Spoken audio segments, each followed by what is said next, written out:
doctor, and with us today, Dr. Jerome Williams. Hello. Good morning. Good morning. Good to see you. So good to be here Well, again. I'm glad you're here, along with Jillian. Yes. So we have several of you who've submitted questions through Facebook. So question one, you ready? Yes. All right, Brandy is out of Leeds, and she wants to know if you have an aggressive cat, what's the best way to groom them? She needs her nails and some fur trim, but does she need to be sedated in order to do this? With a cat, most often that's going to be required because, you know, a dog many times you can muzzle and be able to do the nails and groom, but with a cat, you almost always have to sedate. I think this must be her cat. What a pretty cat, Yeah, though. calico. So is that normal for a cat to have a problem with that? Some cats' behavior is just more aggressive than others. So some are so sweet and cuddly. Others, you have to do anything with them, you have to sedate them. Okay, so you would do that at the animal clinic, yes. Okay, so that's not a regular. They don't do that at like a regular place where they do grooming. And Right, stuff. right. Okay. They would not be able to sedate them, not legally. Okay, yeah. Okay, good point.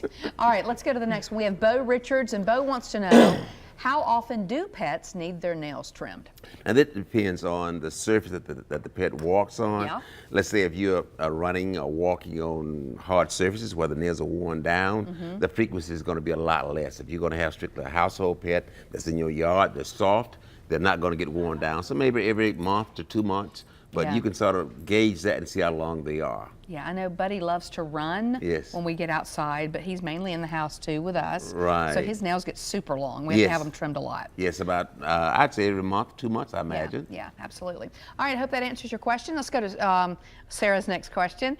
Sarah asked, do your average pest control sprays help cut down on fleas and ticks in your yard? Apparently she treats her dog, Yes. but she's concerned, so they take a ride with her dog when she comes back in the house. Yes. If you have any kind of pest annoyance, it's best to do the yard on a regular basis. Okay. So that'll help keep down the fleas, the ticks, the flies, and all those things that can be bothersome to people as well. Now, is that a separate service, or is that something lawn services do? They can spray for that It as depends well. on what kind of contract you got. Now, some exterminating contracts, all that would be included. Okay. If not, you can get your pest products at the regular Okay. Lowe's, So you can do it yourself? Home Depot. Yes, you Okay. can. All right. You can use both granules and sprays, both of those. Either one of those will work for Okay. you. All right. Cynthia Miller said she noticed her dog's drinking lots of water, Mm-hmm. more than usual lately. She wants to know, is it because the weather's warmed up, or could there be something else going on? Without knowing the age and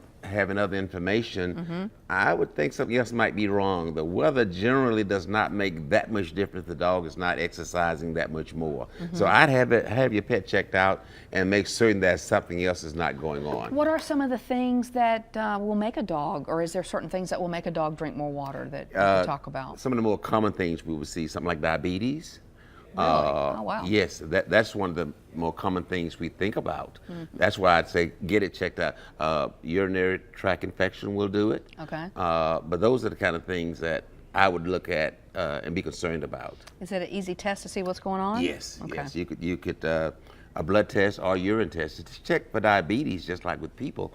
All you need is a little bit of urine, and you can Okay. sort of gauge it from there. All right. All right. Some great questions today. Thank you all for writing those, sending those into our Facebook pages, and Dr. Jerome Williams for answering them. It's good to be here, and it's hot out there. Don't leave the pets in those cars. Don't Yes. leave the pets in the cars. And even look out for them in the Do yard not when it leave gets the too pets hot. in the car or in the direct sunlight. Can't say it enough. All right. Thank you, sir. All right, Jillian. See you later.